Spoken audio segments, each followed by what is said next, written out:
A low silvery fog clung to the churchyard of St. Mildred's as dawn crept across the village of Brenton-on-Sea. A milk cart rattled past the lich gate, its driver pausing to stare at the neat mound of freshly turned earth near the hedge.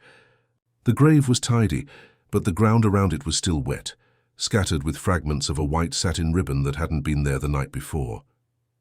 He felt a prickle between his shoulders and hurried on, deciding that whatever business had taken place among the stones before sunrise was none of his concern. By mid-morning, the village was alive with whispers. Everyone knew about Harriet Vale, the wealthy widow who had recently wed for the 6th time. Her groom, a quiet gentleman named Simon Arkwright, had been seen leaving the reception just after midnight, pale and unsteady, complaining of the sea air. But when the household awoke, Simon was nowhere to be found. Only his glass, still half full of champagne, remained on the mantel in the drawing-room, its surface marked with an odd smear of soil. Inspector Cray arrived before noon, summoned from the market town nearby. He paced the flagstones in Harriet's garden, turning over every detail. The servants swore the gates had been locked all night. No one had entered or left the grounds after the festivities ended. Harriet, still wearing the remnants of her wedding gown beneath a heavy shawl, trembled as she told her story. She had retired at 1 o'clock, leaving Simon to finish a last brandy with 2 of the guests. When she awoke at dawn, his side of the bed was untouched. It was Miss Marple, sitting demurely in a wicker chair by the parlor window, who first mentioned the peculiar scrape along the heel of Simon's discarded shoe. Almost as if, she said, her voice mild, someone had dragged their feet through loose soil. She asked to see the gardens and was led along a gravel path bordered by roses. The earth beneath the yew hedge looked freshly pressed. A spade leaned against the compost heap, its blade flecked with damp clay. The constable suggested a search of the grounds. They worked carefully, probing near the hedge where the ribbon fragments lay. Soon a hollow sound answered the thrust of a pole. Within the hour they had unearthed a shallow trench, empty except for a scattering of white petals and an imprint in the loam, the size and shape of a man's body. The soil was cold and heavy, as though something or someone had been removed not long before. Questions rose like startled birds. Had Simon been buried and then taken away? Why leave the imprint? And what of the faint wheel tracks leading from the hedge toward the back gate, almost erased by the morning dew? Harriet clutched the edge of the table as the inspector relayed these findings. Simon could not have gone willingly, she murmured. He was nervous last night, but he said it was only the responsibility of becoming a husband again. Miss Marple watched her closely, her knitting needles clicking softly in her lap. She asked for a list of everyone present at the reception: the gregarious solicitor, Mr. Havelock, the bride's niece Clara with her perpetual frown, 2 neighbors who'd kept to themselves, and a shy organist invited at the last moment. Each had an alibi for the early hours, though none could say precisely when Simon left the drawing-room. As dusk settled, Inspector Cray ordered lamps lit along the garden paths. They examined the spade and found its handle slick with oil, as though someone had prepared it in advance. Miss Marple bent to touch the soil clinging to the blade. This was done with haste, she remarked. Yet the trench itself was neat planned, I would say. Her eyes wandered to the bridal bouquet resting limply on the table, several stems broken cleanly as if wrenched out. The tide rolled in below the cliffs, and a breeze teased the curtains of the open window. Harriet Vale sat rigid, her face shadowed by the lamplight. 6 husbands, Miss Marple thought not unkindly, and each departure stranger than the last. But this disappearance bore a sharper edge. The evidence spoke not of an accident, but of intent carefully masked by confusion. Cray ordered guards at the gates and suggested questioning the guests again at first light. Miss Marple agreed, but insisted they also examine the locked cellar beneath the house. People rarely bury a secret only once, she said, eyes narrowing as she gazed out toward the hedge, where the imprint in the soil lay empty, waiting for a truth still hidden. Miss Marple returned the following morning, walking briskly up the gravel path, just as the first warmth of sunlight reached the hedges. The mist had thinned, leaving the garden sharp with dew, and the scent of turned earth hung faintly in the air. Inside the house, Inspector Cray was already setting his constables to comb the flower beds for any overlooked evidence, but their movements were heavy-handed, trampling delicate traces into the soil. Miss Marple's eyes, by contrast, swept the scene with patient precision, noting what had altered since the night before. The imprint near the hedge, where a man's outline had been pressed into the ground, looked softer now, as though someone had tried to scatter the clods back into place. She stooped, plucked a single crushed violet from the margin, and slipped it into her reticule without a word. Breakfast in the parlor was subdued. Harriet Vale sat at the table in a pale dressing gown, her posture impeccable yet oddly rigid. Clara, her niece, fussed with the teapot, spilling a little as she glanced repeatedly toward the window. Mr. Havelock, the solicitor, leafed through the morning paper with studied calm, though his fingers tightened on the page whenever Harriet moved. Miss Marple observed each of them over her cup of tea, smiling faintly as though indulging idle chatter, but every flicker of expression registered in her mind. When the organist, young Mr. Pritchard, entered looking pale and apologetic for oversleeping, she caught the way his eyes darted toward Harriet before dropping to the floor. Inspector Cray began his questions again, pressing for times and movements after the wedding toast. He was thorough, but his attention drifted to obvious matters: the doors, the locks, the hedge. Miss Marple, meanwhile, asked to see Simon Arkwright's belongings. They were brought out in a leather valise, shirts neatly folded, a pair of gloves, a small notebook, and a tarnished silver lighter. She turned the lighter over in her hand, noting a smear of damp clay along one edge, very like the soil clinging to the spade they had found. She set it down carefully, remarking only that it might have fallen during a walk. When the constables announced they had searched the cellar without result, Miss Marple requested they examine the back gate again. She herself wandered slowly toward the rose beds, pausing where a patch of gravel met the flagstones. There, half hidden among the stones, lay a narrow strip of linen no larger than a finger, embroidered with the faint outline of an initial, S perhaps, or a flourish of ivy. She brushed the dust away and slipped the fragment beside the violet in her bag. The group reconvened in the drawing room, where light slanted through the tall windows, catching the shimmer of Harriet's diamond brooch. Miss Marple asked if any of them had noticed Simon speaking privately with someone after the guests drifted upstairs. Harriet hesitated before admitting that her husband had stepped outside briefly with Mr. Havelock to discuss a matter of finance. "Nothing," she added hastily. "Of consequence." Havelock flushed and adjusted his spectacles. Clara, seated near the fire, shifted uneasily, and Miss Marple detected the faintest shadow of resentment on her face. As the morning wore on, the household's composure began to fray. Pritchard blurted that he had heard voices in the garden well past midnight. He had thought it an argument, though the words were indistinct. Harriet admonished him for not mentioning it earlier, but Miss Marple's gaze lingered on her hostess's hands, clasped too tightly in her lap. There was, the old lady thought, a tension there that spoke of something carefully concealed, not merely grief. By noon, the inspector was ready to widen the search to the cliffs and shoreline. Miss Marple, however, urged patience. She requested that Simon's glass and brandy decanter be examined. When the constable returned, saying the liquid bore an unusual bitter note, she nodded slightly as if confirming a private suspicion. Someone had wished Simon unsteady before the night was over. After luncheon, she asked permission to look once more at the hedge. Alone with the constable, she crouched near the hollow where the soil had been disturbed. Her fingers traced faint ridges in the earth, parallel lines narrow and smooth, as if something heavy had been slid rather than carried. She straightened slowly, her gaze drifting toward the garden shed standing innocently against the wall. Its door hung ajar, and inside rakes and tools leaned in an orderly row. But one wheelbarrow bore a smear of clay on its rim, and a single white petal clung stubbornly to the handle. When she returned to the house, she found Harriet standing by the window, staring out at the roses. Miss Marple approached gently, remarking on the beauty of the blooms. Harriet's smile was strained, her fingers tightening on the sill until her knuckles whitened. "They were Simon's favorite," she said, and for an instant her voice trembled, not with sorrow alone but with something more complex, fear, or perhaps calculation. Miss Marple tucked away that tremor in her catalogue of impressions. There were secrets in this house, layered as neatly as the soil over that empty trench.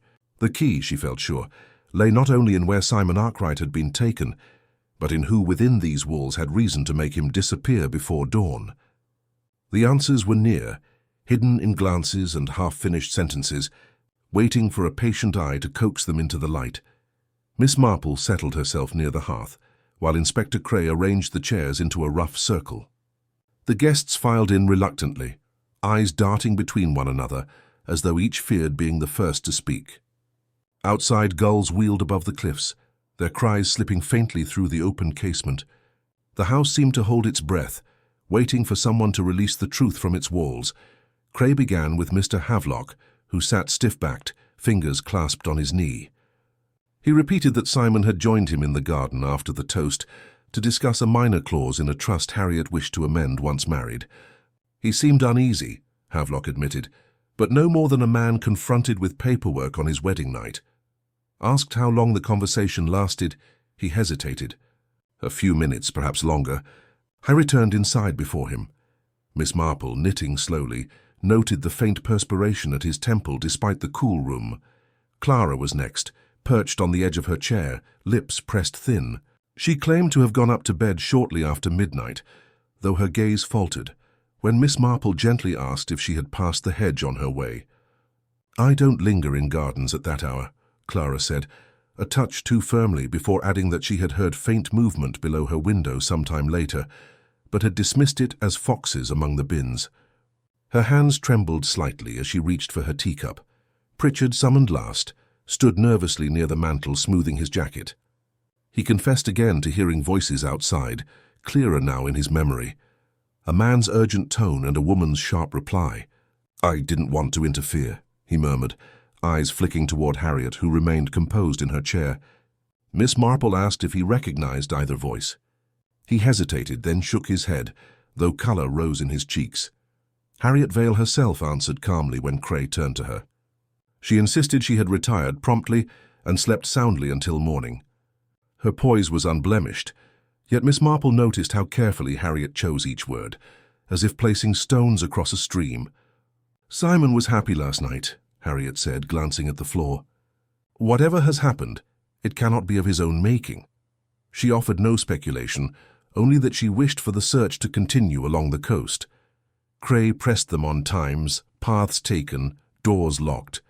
Each gave similar answers, yet tiny rifts appeared between their stories. Havelock thought Simon had re-entered through the library door.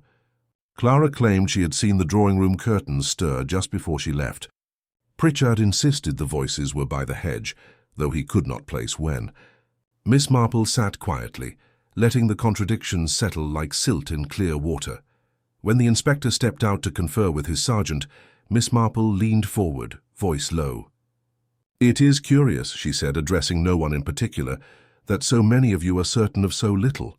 She turned to Havelock. "You spoke of finance. Was Mr. Arkwright reluctant to sign something?" Havelock flinched but shook his head, claiming Simon merely wanted assurance his investments would remain separate from Harriet's estate. Harriet looked faintly surprised, though she concealed it behind a composed smile. Clara, sensing scrutiny, began to speak quickly about her aunt's good nature and how Simon had been a perfect gentleman. She praised his humor, his respectfulness, until the words tumbled over one another in a rush that sounded more like defense than affection. Pritchard, watching her, frowned as if he wanted to add something, but thought better of it. Miss Marple changed tack, mentioning the fragment of embroidered linen found near the hedge. Harriet's gaze flicked towards Havelock before she could stop herself. Pritchard looked bewildered. Clara's mouth tightened. No one claimed ownership. The silence that followed seemed to stretch, broken only when Cray returned, bringing news that the wheelbarrow bore traces of crushed chalk and rose petals. "Someone moved a burden from the hedge to somewhere else," he said grimly. "But we've yet to find where." Miss Marple folded her knitting, eyes thoughtful. She asked Harriet about the roses Simon admired. Had he perhaps wished to cut one last night? Harriet hesitated, then shook her head, saying the gardener handled such things. Yet there was an odd catch in her voice, almost a sigh that hinted at some private recollection she preferred to leave unspoken. The questioning continued through the afternoon. Each retelling of the night grew subtly altered, Havelock shortening his stroll, Clara lengthening hers, Pritchard rearranging which voices he had heard first. Miss Marple noted how the discrepancies always steered attention away from the hedge and its mysterious trench. It was as if an unspoken pact held them from looking too closely at that patch of earth. By late day, the room was heavy with the scent of cooling tea and unvoiced fears. Cray declared they would resume the physical search at first light, but Miss Marple sensed that the most telling clues lay not outside, but within the room, stitched into the hesitations and glances of those present. Somewhere among these polished answers and carefully measured tones was the truth of what had happened to Simon Arkwright, and why someone in this house would risk everything to keep it buried. Miss Marple spent the evening in the little sitting room allotted to her, the sea wind pressing softly at the window panes. On the table before her lay a neat row of notes written in her firm, tidy hand, each containing fragments of testimony, times, and the smallest oddities she had noticed. She read them as if they were knitting stitches to be untangled, each loop crossing another, until a larger pattern began to shimmer through. There were motives enough to fill a village hall, yet none lay neatly on the surface. Mr. Havelock, for instance, had every reason to keep Simon Arkwright quiet if the conversation about Harriet's trust had taken a dangerous turn. The solicitor stood to lose his reputation if anyone suspected him of mishandling Harriet's fortune. Still, Havelock had been in the drawing-room when others swore Simon was alive in the garden. That did not clear him, but it placed him elsewhere when the deed might have begun. Clara was more puzzling. Her devotion to Harriet was real, yet it pulsed with a brittle edge, as though she feared her aunt's affections slipping away. Simon's marriage to Harriet meant Clara's place in the household, perhaps even in the will, could be endangered. But Clara's account of going to bed early was supported, if vaguely, by Pritchard's memory of seeing a candle pass along the upstairs landing. And Clara, timid as she seemed, might not have had the strength to dig a trench in damp soil or haul a man's weight across the garden without help. Pritchard, the young organist, looked the least likely of them, all fluttering hands and earnest apologies. Yet Miss Marple's long experience had taught her that quiet people could carry the heaviest secrets. He had been oddly reluctant to name the voices he'd heard by the hedge. Her servant had mentioned in passing that Pritchard spent an inordinate amount of time in Harriet's music room during rehearsals, often staying after others had gone. Was there infatuation there? A boyish jealousy toward a man who claimed the bride's attention so completely on the night of the wedding? Then there was Harriet Vale herself, sitting so composed by the window while the inspector questioned the others. Harriet's calm was too deliberate, as if she had rehearsed every breath. 6 marriages, each ending abruptly. None criminal, but a shadow hung over them. Simon, by all accounts, was different. Younger, steadier, affectionate, without being obsequious. Why should Harriet wish to harm him?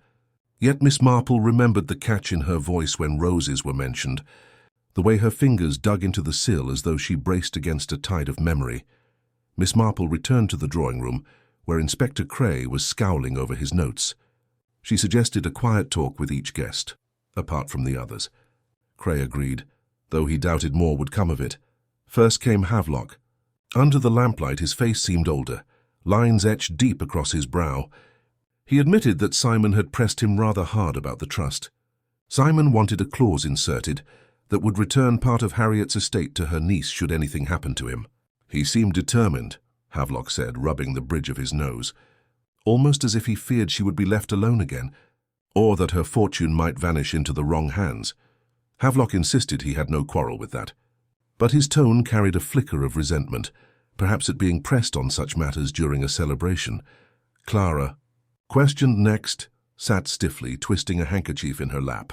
She confessed to resenting Simon's intrusion into her life, though she called it childish. "I had grown used to being Aunt Harriet's companion," she said softly. "Simon was kind, but he meant change, and I dislike change." Asked whether she had spoken to Simon after the guests retired, she shook her head too quickly, then glanced toward the window as if seeking escape. Pritchard proved even more evasive. He admitted hearing Harriet and Simon's names spoken in the garden, but claimed not to remember the words. His gaze slid away whenever Miss Marple mentioned the hedge or the wheelbarrow. She noticed how tightly he gripped the chair arms, knuckles pale, as though some image gnawed at his thoughts. Finally, Harriet entered, serene as ever, her silver-grey gown rustling softly. She smiled at Miss Marple, but the corners of her eyes were strained. "I trust you find this all a dreadful misunderstanding," she said.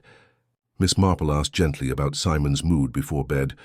Harriet's fingers toyed with the brooch at her collar. He was thoughtful. He mentioned the roses again, how they reminded him of an old garden from childhood.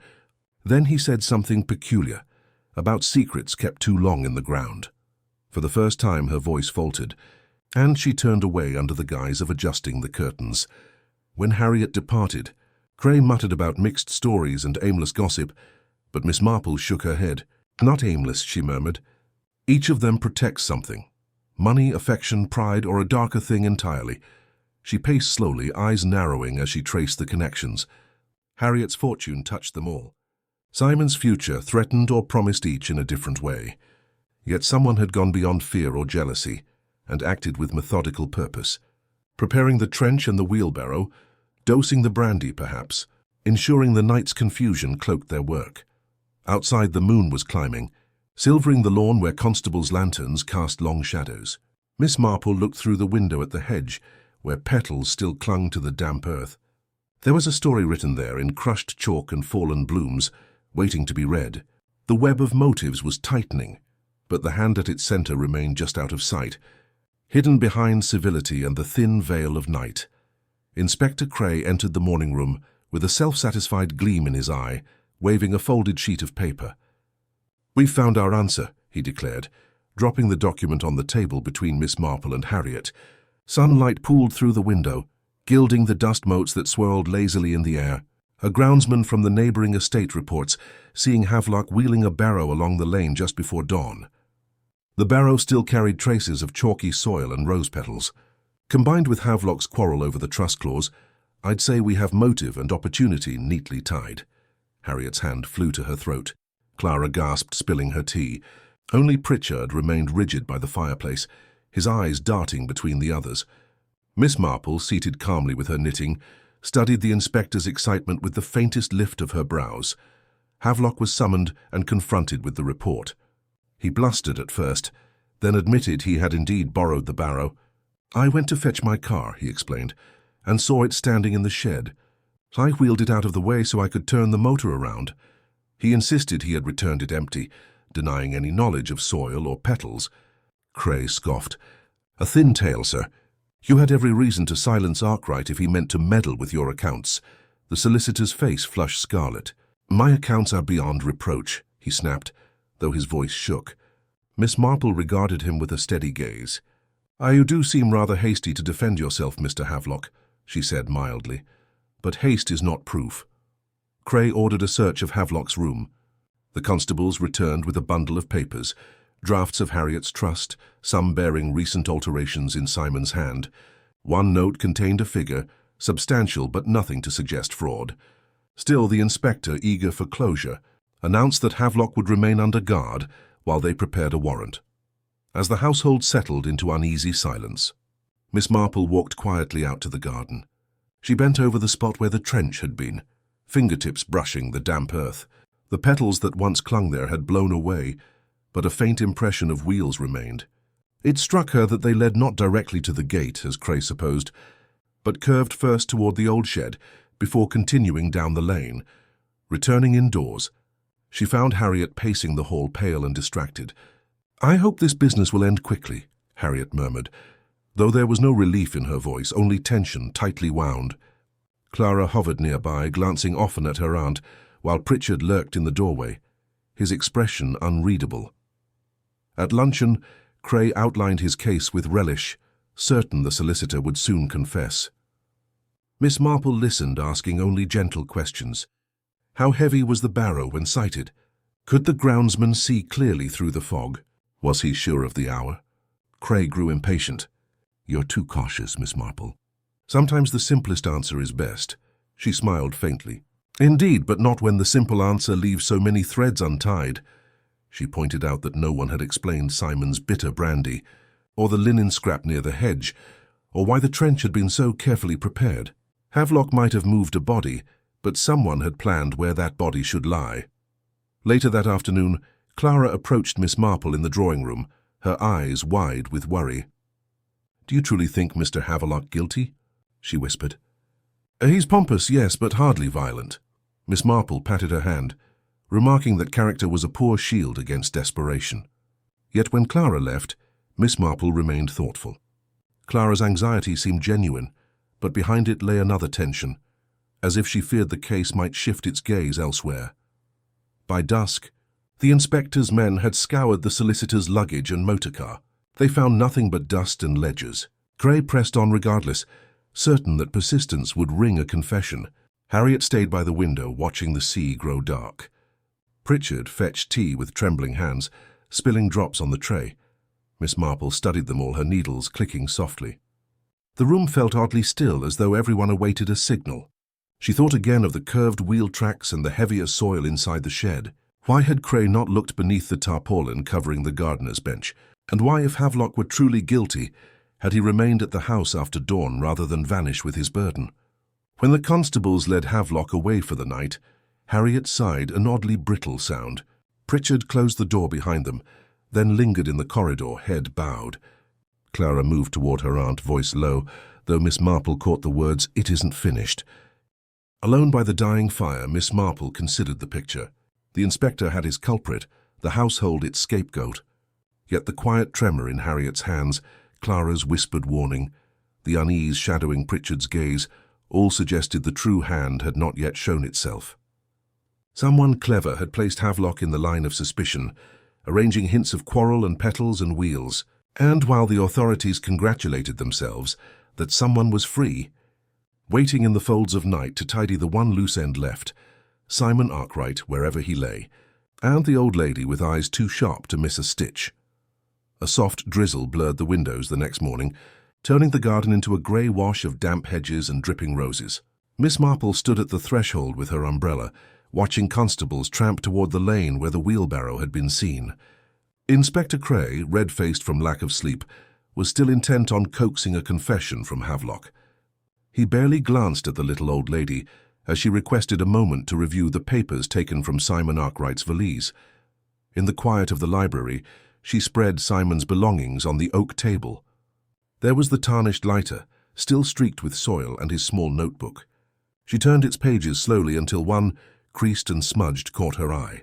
It contained a sketch of a house quite unlike Harriet's Georgian home, a modest stone cottage with roses climbing over its porch. Beneath, Simon had written a name, Greystone, 1907. Miss Marple's brow furrowed. Greystone was not a place she knew, but the date nagged at her memory like a half-heard melody. When Harriet entered, pale and self-possessed in a dove-grey gown, Miss Marple mentioned the note in passing. For a heartbeat, something flickered in Harriet's eyes. Recognition swiftly masked. "A holiday sketch, no doubt," she said, though her voice lacked conviction. She excused herself to speak with the inspector, leaving Miss Marple with the sense of a door hurriedly closed. Later, Clara arrived with a tray of tea. She set it down too quickly, rattling the china. "Aunt is tired of questions," she said, her tone defensive. "Mr. Havelock must be guilty. Why can't they leave it at that?" Miss Marple asked lightly, if Clara had ever heard Simon mention Greystone. Clara shook her head, but the movement was a shade too emphatic, her eyes sliding away. It was Pritchard who unwittingly supplied the key. Passing through the hall with a stack of sheet music, he paused when Miss Marple repeated the word Greystone, as if testing its sound. He looked up sharply. "That was a house in the village where I grew up," he said. "Abandoned for years, some tragedy there long before my time. My mother told stories of a bride who vanished on her wedding night." He blushed, embarrassed at the superstition, and hurried on. But Miss Marple felt a click in her mind. Like a lock turning. After luncheon, she walked with careful steps into the drizzle, heading for the shed near the hedge. The door sagged on its hinges, letting in a faint earthy smell. She inspected the tarpaulin over the gardener's bench. Beneath lay nothing but old tools, but in the corner, half buried under rags, she found a slim box lined with faded blue silk. Inside rested a yellowed newspaper clipping, edges curled with damp. Mysterious disappearance at Greystone. Young wife missing, husband questioned. The date matched Simon's note. Miss Marple took the clipping to the drawing room where Harriet sat staring out at the sodden lawn. Without preamble, she laid it on the table. "Curious," she said mildly, "how stories travel through time. One wonders why Simon carried a record of a vanished bride." Harriet's fingers stilled on her lap. Her shadow crossed her composed face, too swift for anyone else to notice. That evening, while Cray's men prepared to transfer Havelock to town, Miss Marple requested a private word with the inspector. She spoke of Greystone, the clipping, and Simon's sketch. Cray frowned, unfamiliar with the case, but sent for the village sergeant, an older fellow whose eyes lit with memory. "Aye, Greystone," he said. "A scandal back then. Young bride disappeared the night of her wedding. Folks suspected the husband, but nothing was proved. The house fell empty. Some said the bride's sister later came into money and left the district." Miss Marple felt her needles pause mid-stitch. A sister inheriting. How often family fortunes wound themselves through tragedy. She asked if the missing bride's name had been Vale or Arkwright. "Neither," the sergeant replied after a moment's thought. "Marion Frobisher, she was called. Pretty dark-haired lass." Harriet, seated nearby, turned her face toward the fire, hiding her expression. That night Miss Marple remained awake, piecing together the threads. Greystone, a bride lost on her wedding night. Simon sketching that very house. Harriet's fleeting unease. Clara's quick denial. Even Pritchard, by chance or design, had grown up among stories of that ruin. It was no new malice alone that threatened Simon Arkwright. It was an old wound, buried like the trench by the hedge, waiting for an unwary footstep.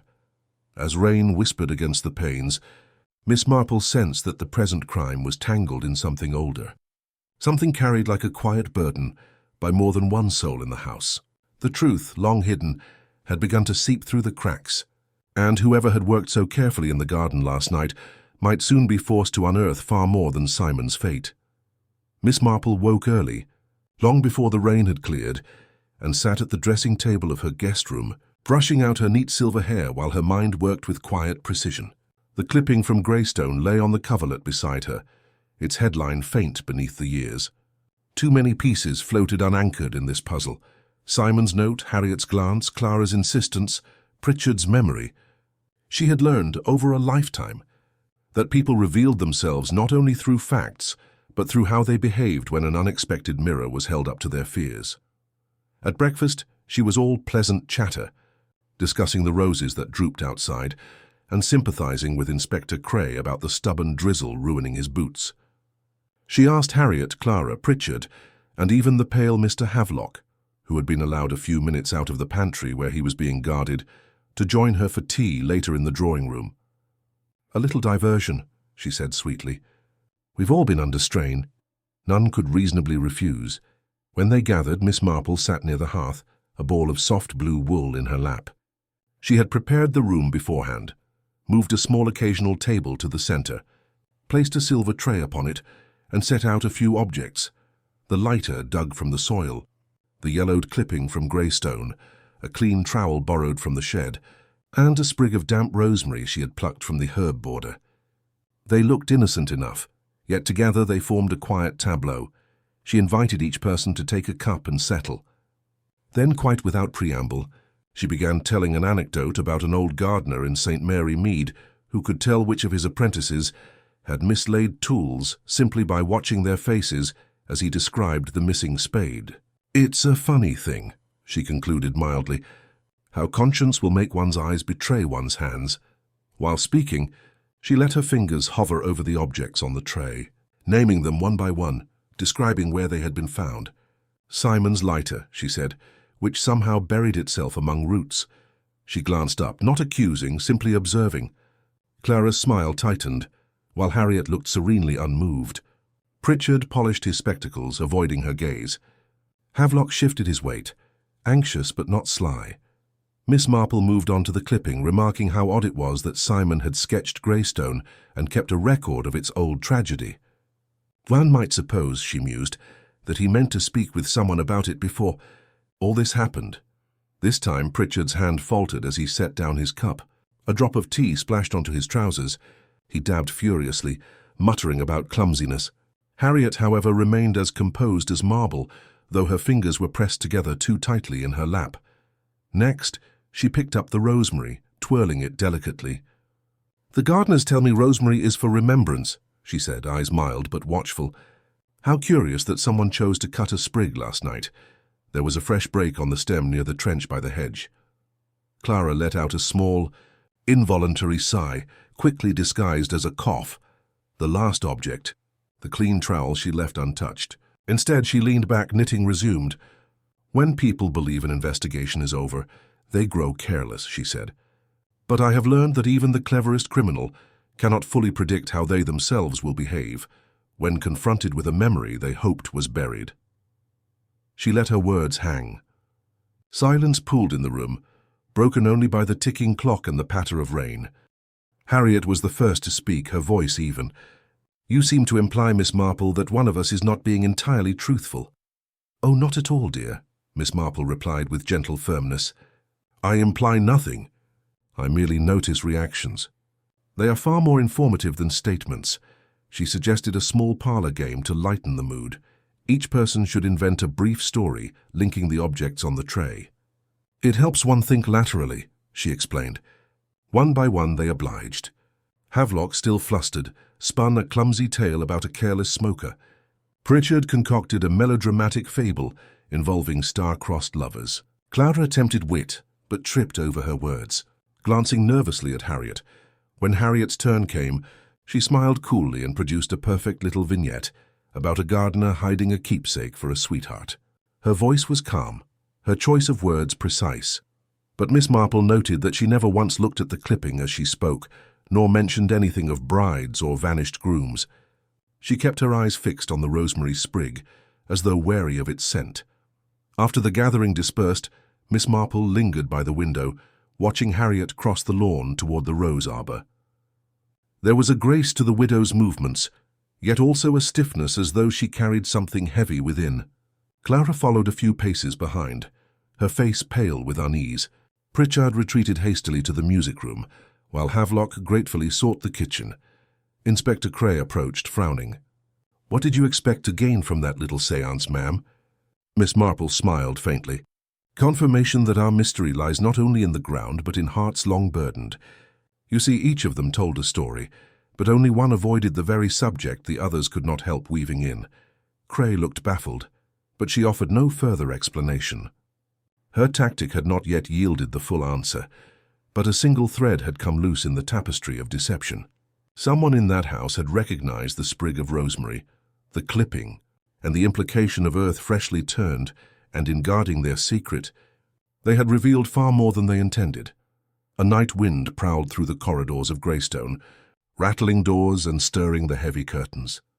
Miss Marple sat awake in her small guest room, knitting untouched in her lap, replaying every flicker of expression from the afternoon's gathering. The faint scent of rosemary still clung to her fingers. She had begun to see the shape of a motive, but the proof that delicate tissue linking past and present was as fragile as spider silk. She resolved to rise early and secure the objects she had laid out, lest anyone, moved by guilt or desperation, decide to tamper with them. But by the time she descended the stairs at dawn, the silver tray was gone. The drawing-room table stood bare, except for a few faint rings where the teacups had rested. The lighter, the clipping, the sprig of rosemary, even the small trowel, all had vanished as though spirited away. Only a smear of damp soil on the rug betrayed hasty fingers. Miss Marple bent to inspect it, frowning at the sharp imprint of a boot heel half hidden in the fibers. Inspector Cray arrived moments later, summoned by the anxious maid who had found the room disturbed. He stared at the empty table. Who would steal a handful of bric-a-brac? "Someone," Miss Marple murmured, "who realizes how dangerous those trifles might become."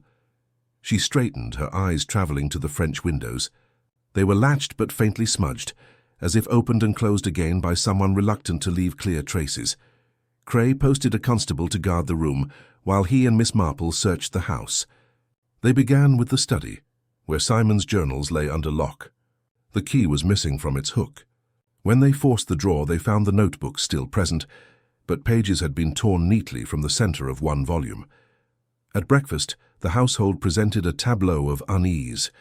Harriet poured coffee with serene hands, yet her lips were pressed tight, and a faint tremor rippled through the surface of her cup. Clara looked exhausted, eyes red-rimmed, while Pritchard seemed curiously buoyant, chattering about the storm that had passed overnight. Havelock, pale and restless, kept glancing toward the windows as though fearing someone outside. Miss Marple, gentle as ever, remarked on the early riser who had borrowed her evidence. Harriet's dark eyes flickered. Clara protested indignantly, insisting she had not left her room. Pritchard laughed a little too loudly. Only Havelock said nothing, his gaze fixed on his untouched toast. After the meal, Cray organized a thorough search. Footmen lifted rugs, constables examined cupboards, and the garden staff scoured the lawns. Near the hedge where Simon's lighter had been unearthed, they found a ragged shred of paper caught on a thorn. Miss Marple carefully freed it. The fragment bore the edge of a headline, "Stonebride acquitted," and smudged type beneath. A piece torn from the Greystone article, she guessed, snatched away in haste. The inspector swore softly. "If our thief wanted to calm suspicions, they've done the opposite. Unless," Miss Marple said, "they hoped we would think precisely that, and so cast suspicion elsewhere." She examined the thorn. A few threads of pale wool clung there. She tucked them into her reticule without comment. That afternoon, tension sharpened the air like approaching thunder. Harriet retreated to the library, pretending to read but turning no pages. Clara wandered the halls aimlessly, stopping now and then as if to listen. Pritchard played loud, cheerful pieces on the piano, though his foot tapped a nervous counterpoint. Havelock hovered near the servants' stairs, clearly wishing himself anywhere else. Miss Marple requested Cray's help to recreate the vanished arrangement. "We must see how one of our friends might have acted under cover of darkness," she explained.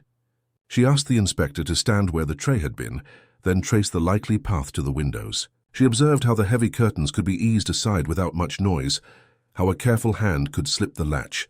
Whoever it was had known the household's rhythms and dared to move while the storm masked their steps. That evening she asked the guests to gather once more, ostensibly to discuss progress. "I fear we must assume," she said gently, "that our culprit is among us." Harriet's eyebrows arched in icy disbelief. Clara clutched at her pearls. Pritchard feigned outrage, while Havelock muttered about leaving altogether. Miss Marple did not press, merely noting who protested, who appealed for reason, and who tried to fade into silence. When the meeting dispersed, Miss Marple and Cray took a lamp and slipped outside. The storm had left puddles along the flagstone path. At the edge of the herb garden she paused, pointing to a set of prints leading away from the French doors, one deep and sure, the other hesitating, as if burdened by something heavy. They followed them to the tool shed. Inside, behind a stack of flower pots, lay the silver tray. It was empty, wiped clean. Miss Marple traced the rim with a thoughtful finger. "Not clumsy," she murmured. "Deliberate. They meant to destroy, not merely steal."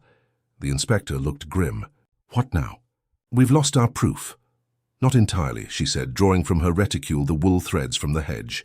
"Some secrets cling, however tightly one tries to brush them off. And the person who feared discovery enough to risk this little midnight errand will betray themselves again. Because fear, once wakened, is a restless companion." As they returned to the house, lights glowed in the windows, and behind one drawn curtain, Miss Marple glimpsed a figure watching, rigid and still. Whoever it was had crossed a dangerous line. Evidence could be hidden, but guilt was far harder to conceal. The case had ceased to be an orderly puzzle. Now it was a contest of nerve, and Miss Marple, with quiet certainty, meant to win. The night after the evidence vanished, Greystone felt taut as a violin string. The storm had spent itself, leaving a moonlit calm that only deepened the unease. Miss Marple, unwilling to trust to chance, kept to the shadows of the landing, shawl around her shoulders, listening to the creaks of the old house. Below, the grandfather clock chimed midnight. Somewhere in the west wing, a door clicked softly shut. She descended with careful steps, pausing by the drawing room where the empty tray had been recovered. All was silent. She moved on toward the library, only to hear a muffled cry from beyond the service corridor. Her pulse quickened. She followed the sound through a narrow door and into the cold passage that led to the cellars. A lamp guttered at the far end. Beneath its tremor lay a dark shape sprawled across the stones. Inspector Cray arrived moments later, revolver drawn. Together they bent over the figure. It was Pritchard, the music tutor, his spectacles askew and a livid bruise rising on his temple. He groaned faintly. "Someone pushed me," he whispered before slipping back into unconsciousness. Near his hand glimmered a small metal object, a tuning fork. Miss Marple picked it up delicately. It was warm as if recently struck. They carried Pritchard upstairs to the morning room and summoned the doctor. While the man was tended, Cray surveyed the cellar steps. A few wet prints marred the stone, leading to a half-open door that gave onto the old wine vaults. Shelves were overturned inside, bottles smashed as though someone had searched in haste. At the center lay a patch of freshly disturbed earth, darker than the rest. Another hiding place, Cray muttered. But whatever they came for, it's gone now. Miss Marple studied the scuffed dust with keen eyes. The mark suggested someone had knelt there, prized up a flagstone, and removed something narrow, perhaps a packet of letters, perhaps something smaller. Whoever it was had been quick and confident, striking while the household slept. By morning, Pritchard had recovered enough to speak, though shakily. He claimed to have heard faint music below stairs and gone to investigate, believing someone was at the piano in the abandoned ballroom beyond the vault. "Fair silly impulse," he admitted. "Next thing I knew, there was a rush of air, then nothing." His story drew raised brows from Harriet, who suggested a more mundane explanation, a stumble in the dark. Clara, pale and tense, insisted Pritchard must have surprised a prowler from outside. Havelock said little, staring at the floor. Miss Marple, meanwhile, requested to see the cellar again in daylight.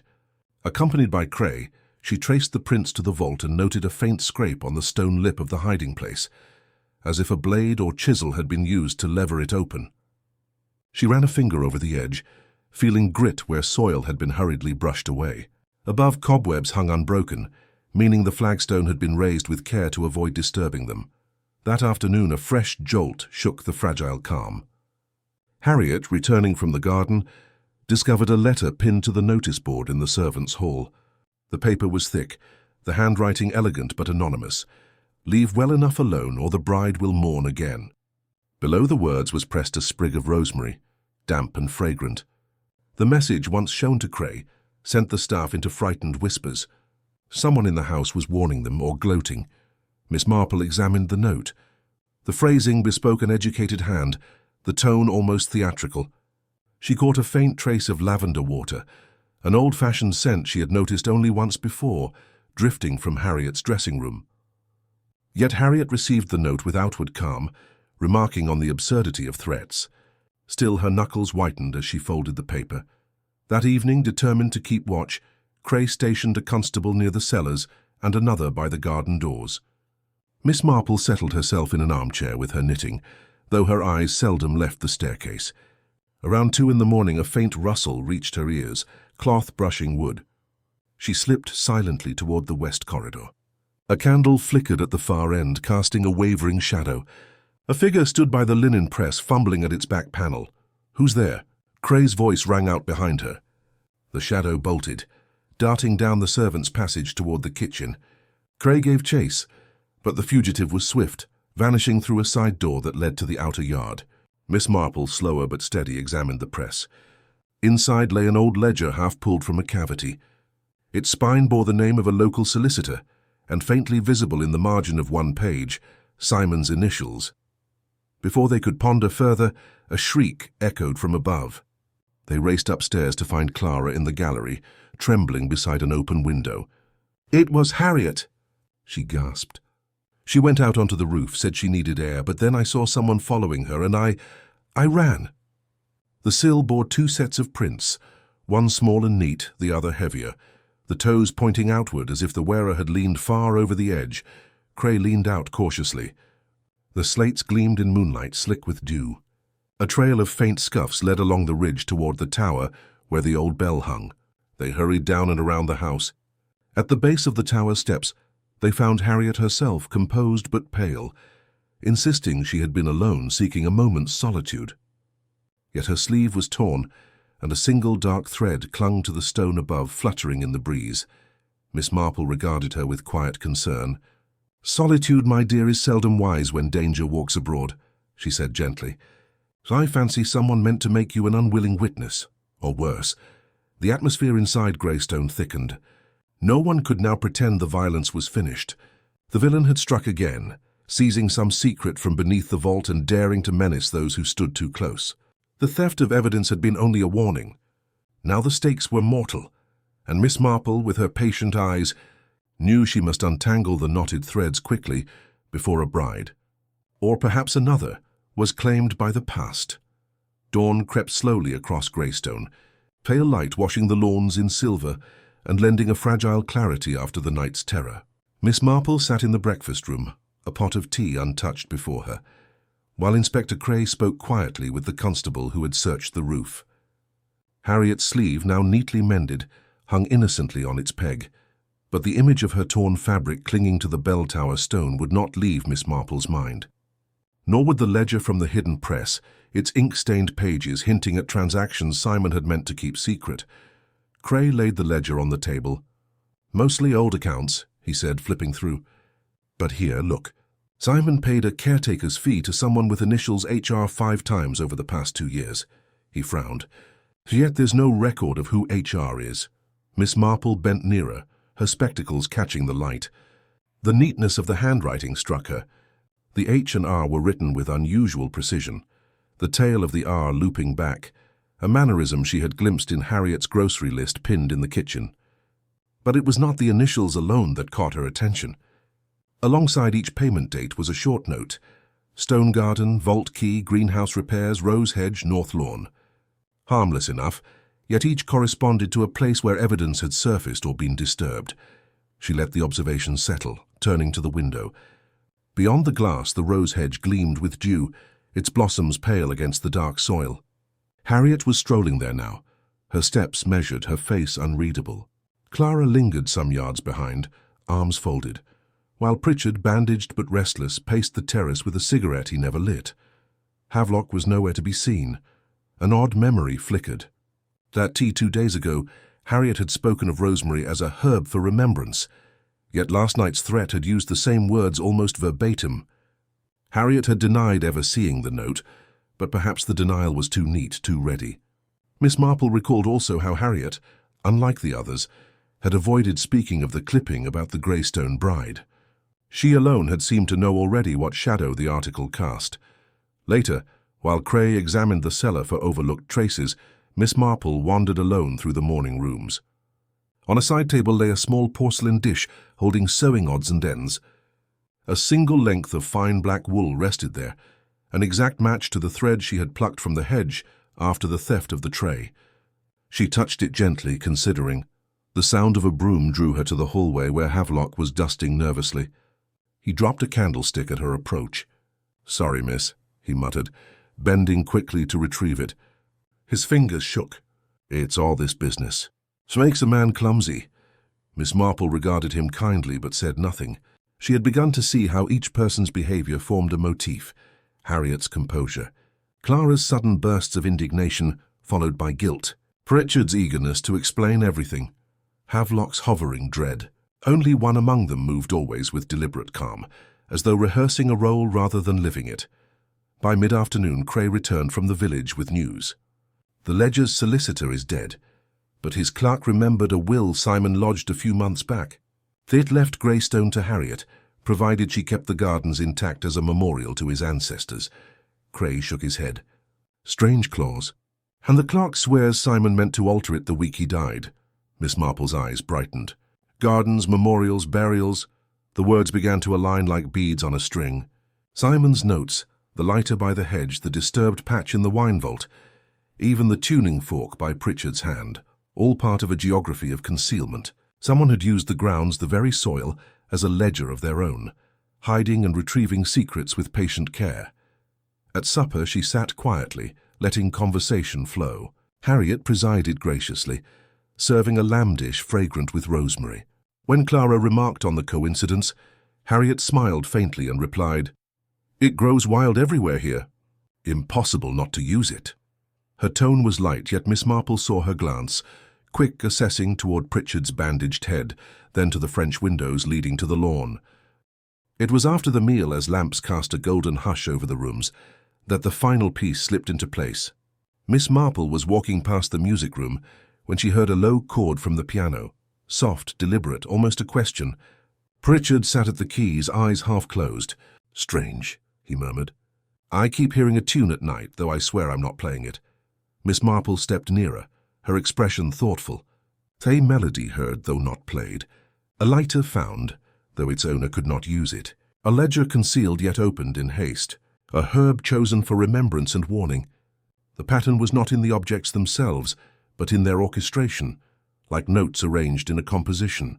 Someone in the house had conducted each scene, moving clues as deftly as chess pieces, testing, threatening, guiding attention where they wished. And their movements circled always around Harriet. The hedge where the lighter lay, the vault where soil was turned, the tray hidden near her garden tools, the threat that used her very words. Miss Marple returned to the breakfast room and stood looking out at the moonlit roses. She thought of Simon, restless in life, perhaps planning to expose something buried too long. Of Harriet, poised and elegant, who spoke of remembrance yet seemed determined to forget. Of the other guests, unwitting pieces in a game they barely understood. She realized then that the key to the mystery had been in plain sight. The gardens themselves, tended and guarded with almost devotional care. They were Harriet's true domain, the stage on which every secret had been planted or exhumed. The soil beneath Greystone did not merely hold roots and bones of old shrubs. It guarded history, one Harriet feared would destroy her if brought to light. Turning from the window, Miss Marple gathered her shawl tighter. She knew now where the path led, back to the ground, to what had been hidden in the earth before Simon ever vanished. But she also knew the villain, clever and cornered, would not yield their secret gently. The pattern was clear at last, and the next move would decide whether remembrance ended in justice or claimed another life. The moon rose pale above Greystone, casting its cool light through the drawing-room windows as Miss Marple gathered everyone together. The atmosphere was brittle, like thin ice that might crack under the slightest pressure. Inspector Cray stood near the hearth, arms folded, while Harriet presided from an armchair, serene as ever, a silver shawl draped around her shoulders. Clara perched on the edge of a sofa, fingers twisting a handkerchief until it knotted, and Pritchard, pale but recovered from his blow in the cellar, kept fiddling with the tuning fork, as if its cold steadiness might lend him courage. Havelock hovered by the door, watchful and anxious. Miss Marple did not sit. She moved slowly about the room, pausing to glance at the curtains, the piano, the French windows leading onto the dew-bright lawn. Her voice, when she spoke, was soft but sure. From the first, I wondered why this crime had such curious refinements. Theft, threats, even an assault, but always with a thread of order running through the chaos. Our culprit did not lash out blindly. They planned each step as carefully as one arranges flowers in a vase. She stopped behind Harriet's chair. Simon's death was not a simple quarrel over property or a lover's tiff. Nor was it mere greed, though money played its part. The heart of it lay deeper, in the past and in the soil about this house. Cray frowned. The soil? Miss Marple inclined her head toward the window. Greystone's gardens are its memory. They hold layers of story, old hedges, new trenches, even a vault beneath the vines. Simon discovered something buried there, something someone believed must stay hidden. She turned her clear blue eyes on Harriet. That someone feared more than ruin. They feared the truth of themselves. A hush fell. Harriet's fingers tightened on the arm of her chair, though her face remained composed. "You speak in riddles, Miss Marple." "Not riddles, my dear," the old lady said gently. "Confessions waiting to be spoken." She paced a little, knitting her hands together. Simon planned to change his will, to free Greystone from certain conditions. He meant to tell the world what lay beneath the hedge, an old grave carefully disguised as a gardener's trench. That grave holds the remains of Harold Redfern, the first man you ever loved, Mrs. Redfern. The name struck like a stone thrown into still water. Clara gasped. Pritchard dropped the tuning fork, and its metallic ring filled the silence. Harriet's poise wavered. A flicker of anguish passed through her eyes before she mastered it. "Harold died in France," she said evenly. "No," Miss Marple replied, voice soft with sympathy. "He deserted, came back here in secret after the war. You hid him in the gardener's cottage. You hoped to save him, but he grew reckless, threatened to expose you both. In a moment of despair, you struck him down. It was a lonely, desperate act, one you've tried to bury ever since." Miss Marple let her words settle before continuing. "Every marriage that followed was an attempt at redemption, or perhaps a bargain with fate. But each groom drew close to discovering what the roses guarded. One by one, they either turned away or were turned away. Simon, cleverer than the rest, noticed the payments in your ledger and the unusual devotion you gave to that hedge. He guessed enough to confront you on the night he disappeared. Cray shot Harriet a wary glance. Is that why you buried him? To keep him from digging further? For a moment, Harriet did not speak. The silence stretched until it seemed she would deny everything. Then her shoulders sank, and her gaze drifted to the window, to the shadowed hedge beyond. You don't understand, she whispered. Harold was everything when I was 19. My escape from a life arranged by others. But he came back ruined, wild. He threatened to drag me down with him. I didn't mean to hurt him, only to stop his shouting before the servants heard. But he fell. After that, I did what I had to. I buried him and I tended the earth and I married men who might give me a chance to start again. Her voice cracked. The mask slipped, revealing raw weariness beneath. I thought if I built a perfect garden, planted rosemary for remembrance, roses for forgiveness, perhaps I could make amends. But Simon saw through me. He wouldn't be silenced. Clara trembled, tears sliding unchecked. You could have told someone, Harriet. You could have trusted us. Harriet's gaze softened. And lose everything? They would have hanged me then. I only wanted peace. Each husband promised it, but each brought back the terror I had buried with Harold. She pressed a hand to her brow, shuddering. When Simon found the stone in the hedge, I knew the past would crawl up again. I warned him, begged him to let it rest. But he laughed, said he would take the story to London. I panicked. Miss Marple's eyes, full of quiet pity, rested on her. So you struck him as you once struck Harold? I didn't want to, Harriet cried. It was an accident again.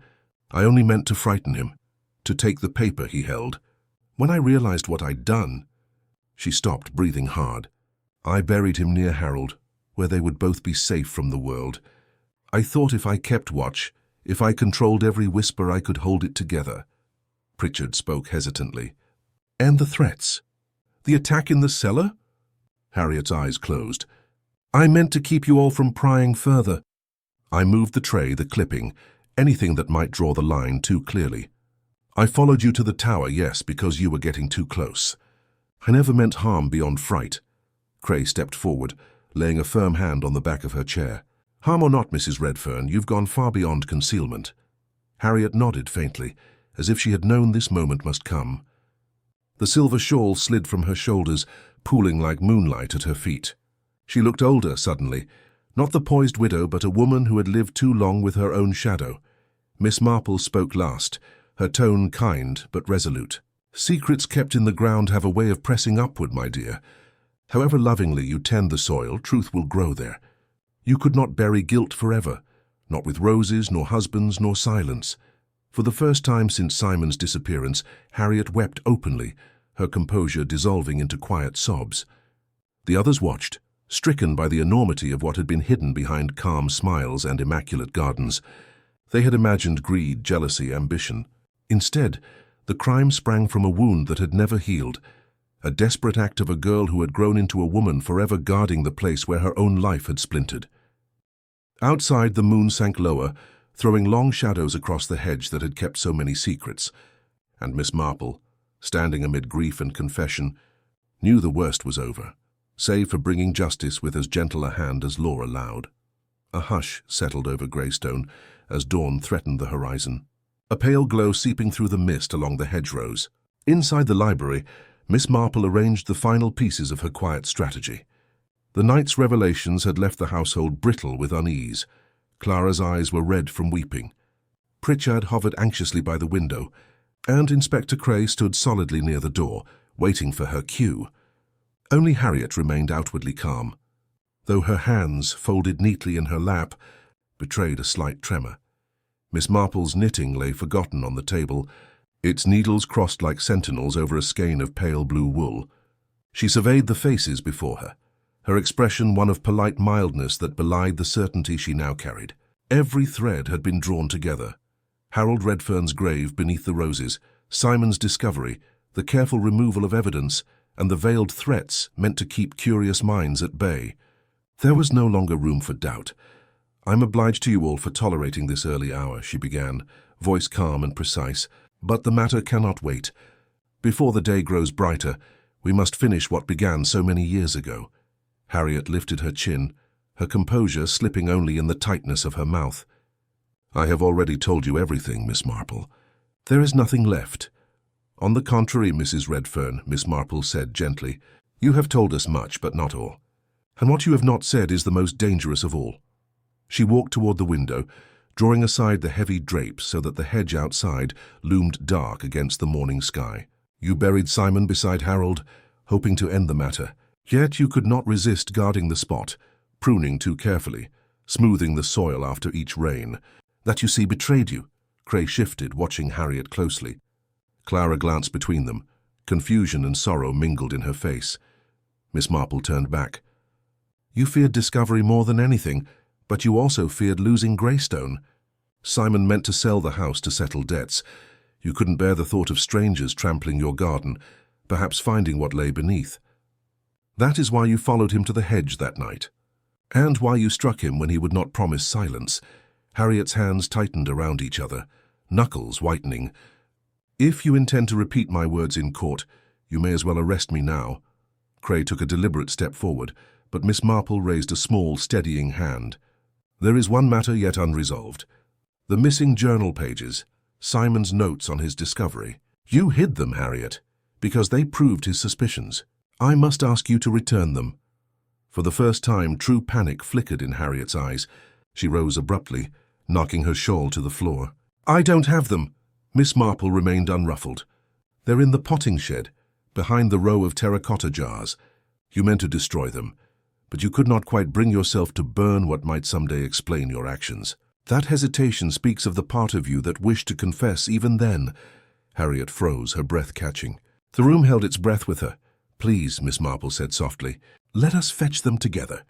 There is no need for further tragedy. For an instant it seemed Harriet might surrender. Then, with sudden desperation, she darted toward the door.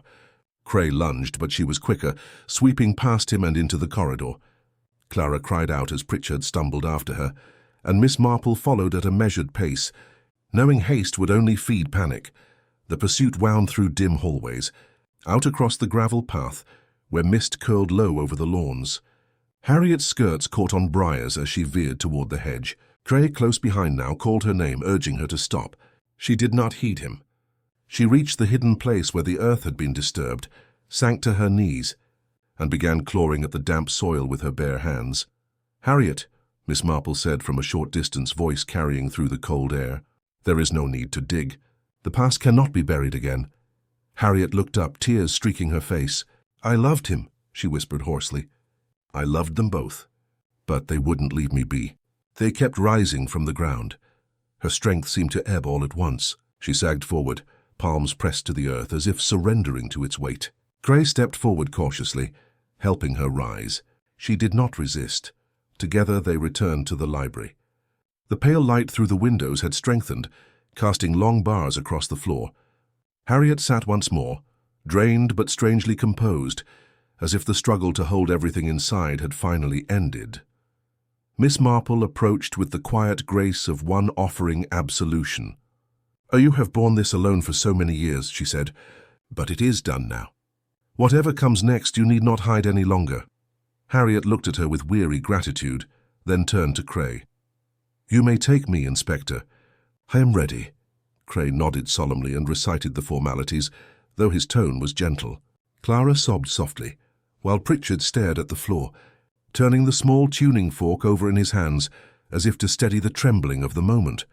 Miss Marple gathered her knitting from the table and slipped the needles into the wool. She felt no triumph, only the calm that comes when a truth long concealed is finally brought into the light. Justice, she knew, was never about victory. It was about setting the world and those within it to rights. Outside, the first rays of sunlight touched the hedge where roses would soon bloom again. Beneath their roots, the shadows of two lives would rest, no longer festering secrets but sorrows laid bare. And Miss Marple, standing in that quiet room, allowed herself one small sigh of relief. The trap had closed, not with violence, but with truth, and that, she reflected, was the most rain swept in from the hills that afternoon, softening the edges of Greystone, as Inspector Cray prepared to escort Harriet to the station. The house, relieved of tension yet heavy with sorrow, stood hushed under the grey sky. Clara hovered by the stairs, twisting a handkerchief, while Pritchard busied himself with an umbrella stand, though his hands shook. Miss Marple lingered near the library hearth, her knitting forgotten in her lap. Justice, she thought, was rarely tidy, but at least the worst was done, or so it seemed. Cray bent to fasten the buttons of Harriet's cloak, speaking gently about arrangements and counsel. Harriet's face, pale but composed, carried a strange serenity, as though confessing had freed her more than punishment could harm her. She gave Clara a faint, rueful smile. "Look after the roses," she said quietly. "They've always needed a kinder hand than mine." A knock sounded at the front door, brisk enough to slice through the fragile calm. Havelock shuffled to answer, returning moments later with a sodden messenger clutching a leather satchel. "Telegram for Inspector Cray," Havelock announced, passing it over with visible curiosity. Cray tore it open, frowning as his eyes scanned the lines. Then his brows shot up. "Good heavens," he muttered. Miss Marple tilted her head. "Bad news?" "It's from the county archives," Cray replied. "I'd asked for confirmation about Harold Redfern's estate records. Just routine." "But—" He hesitated, rereading. According to this, Harold had a younger brother who never emigrated. He changed his name in 1927. To Samuel Pritchard. All eyes turned to the man by the umbrella stand. The colour drained from Pritchard's face. The stand toppled as his knees gave a small buckle. "That's absurd," he stammered. I've no brother." Miss Marple rose slowly, the movement calm but decisive. "Oh, Mr. Pritchard," she said with quiet sadness. "It was you who urged Simon to search the hedge, wasn't it? You knew something lay buried there, something that could be turned to your advantage." Pritchard shook his head wildly. "No, I only wanted to help Harriet. I was fond of her. Fond enough to kill," Cray asked, voice firm. The man's denial came too quickly, too strident. Miss Marple, observing, saw the tremor in his lips, the way his eyes flicked not to Harriet but to the satchel still clutched by the messenger, calculating escape or concealment. She spoke softly, steady as a hand on troubled water. "You planned to frighten Harriet into selling Greystone, so you could claim the Redfern inheritance as Harold's surviving kin. Simon's meddling endangered that plan. When Harriet lashed out, you saw a chance. Let her bear the guilt while you controlled the story." Cray stepped closer. "The threats, the missing pages, the broken stare, was that you too?" Pritchard's shoulders slumped, rain dripping from his cuffs. For a heartbeat, he looked like a man caught in a sudden storm, lost between fight and surrender. Then, with startling speed, he darted toward the drawing-room door. Cray lunged but slipped on the wet tiles. Havelock gasped and grabbed for Pritchard's sleeve. The fabric tore, leaving him momentarily free. But Miss Marple had already moved to block the hall. She did not raise her voice, only said, clear and measured, "There's nowhere to run, Mr. Pritchard. You know as well as I that the roses keep their secrets only so long." Something in her tone pierced his frenzy. He froze, sagging against the paneling, breath ragged. Rain pattered against the windows, loud in the silence that followed. Harriet, pale as parchment, stared at him. "You?" she whispered. "All these months, you why?" His reply was broken, bitter. "Because I was never meant to scrape by while you lived here in comfort. Harold left nothing. Simon promised everything but changed his will. I was to have a place, a share. Instead I got scraps. I thought if Greystone was sold I'd finally have what was owed. And so you bided your time," Miss Marple murmured. "You let grief and shame blind Harriet, turned her guilt into your shield." Pritchard's eyes brimmed, though with anger more than remorse. "She killed Simon, not I. I only tried to make use of a tragedy," Miss Marple finished gently. "But you did far worse than profit. You tampered with the ledger, set the booby trap on the stairs and tried to burn the journal pages once Harriet was accused. You feared she might speak, and your scheme collapse." Cray recovered, moving in carefully now, his cuffs ready. "It's over, Pritchard." For a heartbeat, Pritchard seemed about to lunge again, but Harriet's voice, low, cracked, stilled him. "Enough," she said. "Let it end." The fight drained from him at last. He allowed Cray to bind his wrists, eyes fixed on the floor as though the roses themselves condemned him. Miss Marple returned to her chair, her hands steady at last on her knitting. The case, she realized, had never been quite what it seemed. Harriet's guilt was real, but another hand had quietly shaped events, feeding secrets like compost to a poisonous bloom. Even in confession, Harriet had been only part of the tangle. As Pritchard was led out into the rain, Harriet turned to Miss Marple, tears mingling with the faintest trace of relief. "I might have borne judgment," she said softly, "but never betrayal." Miss Marple regarded her with kind, sad eyes. "Betrayal is often the last root one uncovers," she said. "But now, my dear, the garden may finally grow straight." Beyond the windows, the roses bent beneath the shower, shedding the last clinging soil from their petals. The storm had passed through Greystone, leaving its shadows washed clean, though the memory of their darkness would never quite fade. Merciful ending Greystone could have hoped for. A pale sun broke through the thinning rain clouds, casting a soft sheen over Greystone's sodden lawns. Inside the library, a small fire crackled, fighting off the damp chill that had settled after the storm. Miss Marple sat near it, her hands folded neatly over a closed notebook. Around her, the household gathered one final time.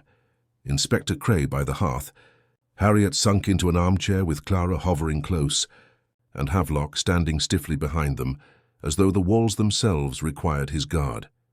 Pritchard, pale and subdued, sat between two constables, his wrists bound but his gaze fixed on the floor. Miss Marple's eyes rested kindly on Harriet before sweeping over the room. "It is never pleasant to speak of shadows," she began, "but clarity is owed to you all. There must be no more dark corners for guilt to fester." Cray nodded gravely, signaling her to proceed. She drew a breath. Simon Redfern was not an easy man, but his curiosity was rarely idle. When he came across Harold Redfern's name in an old parish book, he became suspicious about Greystone's past. He searched the hedge and found bones, Harold's remains hidden years ago. She looked to Harriet, whose face was drained of colour. "You buried your husband because he threatened to destroy you, my dear. You meant only to silence him, not to take his life. But panic once begun is a most unforgiving companion." Harriet's lips trembled. Clara reached for her hand. Miss Marple turned to Pritchard. "And you, sir, saw an opportunity. As Harold's brother, you believed the estate should have been yours. Simon's investigation risked uncovering your link and Harold's death, so you encouraged him just enough, hoping Harriet's nerves might collapse and leave you to claim Greystone unchallenged," Cray interjected, holding up a sheaf of damp papers. "The missing journal pages, Pritchard's hiding place in the potting shed. We found them exactly where Miss Marple said." "Indeed," she agreed softly. "He removed them the night Simon vanished. He also set the ledger fire in the wine vault and tampered with the stair where you nearly fell, Inspector. He meant to frighten Harriet, to keep her silent while positioning himself as her ally." Pritchard lifted his head, bitterness sharpening his voice. "I never wanted blood. Only what was mine. Harold cheated me. Simon mocked me. Harriet, she was too proud to see how she'd been used. I merely cleared a path." Miss Marple shook her head, a touch of sadness in her expression. "A path strewn with peril, Mr. Pritchard. One cannot prune wickedness as one prunes a rosebush. Left unchecked, it grows thorns of its own." She shifted her gaze to Harriet again. "Your actions were desperate, not cruel, but you gave Pritchard room to twist them. You let shame keep you silent instead of seeking help." Harriet nodded faintly, eyes glistening. Cray straightened, the firm weight of duty in his posture. "Samuel Pritchard, you'll answer for obstruction, blackmail, and attempted assault. And Harriet Redfern, you'll stand trial for Simon's death." His voice gentled. "But the court will weigh your fear against your intent." Havelock cleared his throat. "Begging pardon, sir, but Miss Marple's mention of shadows, does that mean we've missed anything else?" A faint smile touched her lips. "Only the smaller clues, Mr. Havelock. The cigarette ash by the hedge. The inspector doesn't smoke, and Simon had given up years ago.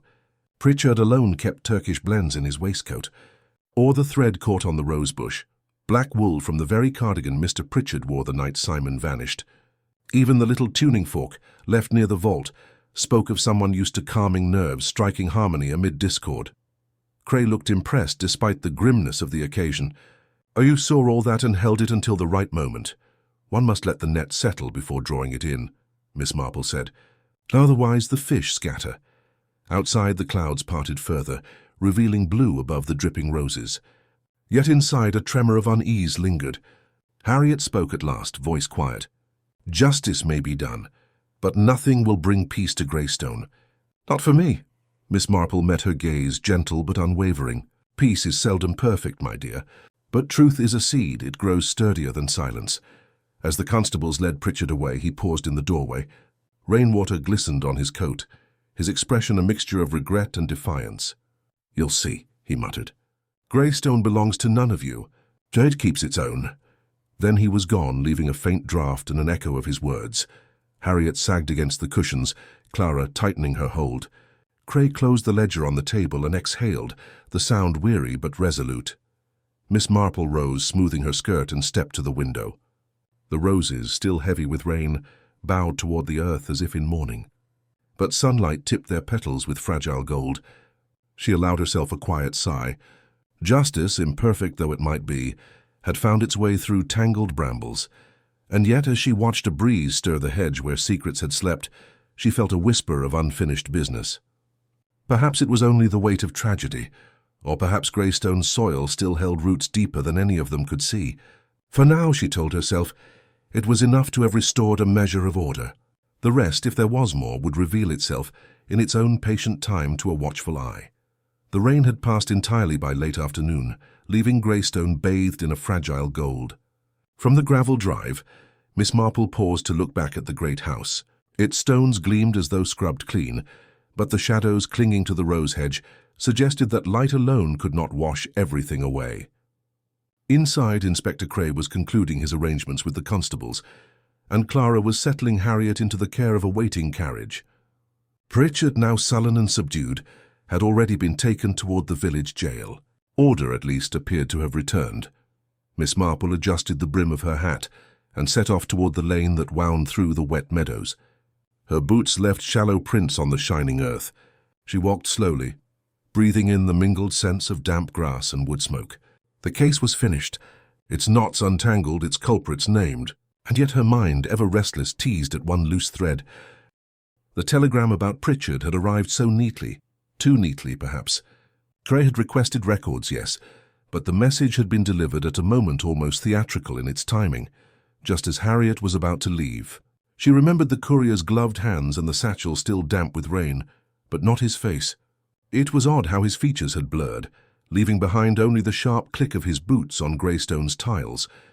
Miss Marple shook the thought aside, but it returned as she passed the gatehouse. A folded slip of paper lay caught in the bramble there, fluttering faintly. She plucked it free, half expecting a soggy gardener's note. Instead, she found a scrap torn from ruled paper, the edges charred as if rescued from a fire. Across it, in hurried pencil, ran a single line. "The roses are not the only ones with roots." She stood very still, reading the words twice, then a third time. The handwriting was unfamiliar. Not Harriet's firm script, not Pritchard's nervous scrawl. Someone else, then, had left a message, or perhaps dropped it by chance.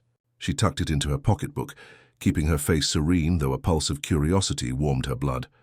Further along the lane, she met young Tom Fielding, the postboy, guiding his bicycle through a puddle. He tipped his cap shyly. "Afternoon, ma'am. Heard there's been goings-on at Greystone." "1 or 2, she replied, smiling. "But I dare say they're settling now." He nodded, though his eyes flicked to the pocketbook where she had slipped the paper. For a heartbeat, Miss Marple felt sure he meant to speak. But instead, he merely wished her a good evening, and pedalled on toward the village. By the time she reached the inn where a carriage waited to take her to the station, the sun was dipping low, casting amber pools between the hedgerows. She climbed into the seat and settled her shawl, but her gaze wandered back across the fields to the faint silhouette of Greystone. Harriet sat somewhere inside, perhaps staring at the same roses that had hidden so many secrets. Would she find peace, or would regret cling like ivy to her heart? And Pritchard, though in custody, had spoken with such strange assurance. "Greystone belongs to none of you. Here it keeps its own." The driver clucked the horse onward. As the wheels rolled over wet stones, Miss Marple allowed herself a small wry smile. Some puzzles, she thought, were like certain plants, pruned today only to send out new shoots tomorrow. The gardener's task was not to uproot every mystery, but to tend the soil carefully, lest something poisonous grow unseen. At the station, steam hissed from the waiting train, curling around the platform in ghostly ribbons. She found a seat by the window and watched fields slide past as dusk gathered.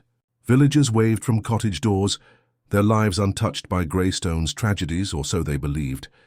Miss Marple rested her gloved hands on her bag and let her thoughts drift. There had been that oddity with the lighter as well.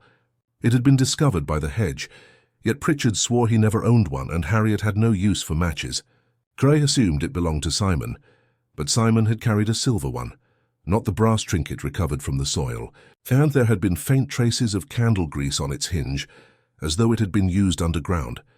She wondered now if some other pair of hands had placed it deliberately, guiding attention toward the hedge while hiding a deeper truth elsewhere. When the train reached St. Mary Mead, twilight had settled fully. Miss Marple stepped down, greeted by the faint scent of wood fires and the distant clink of china from her neighbour's tea table.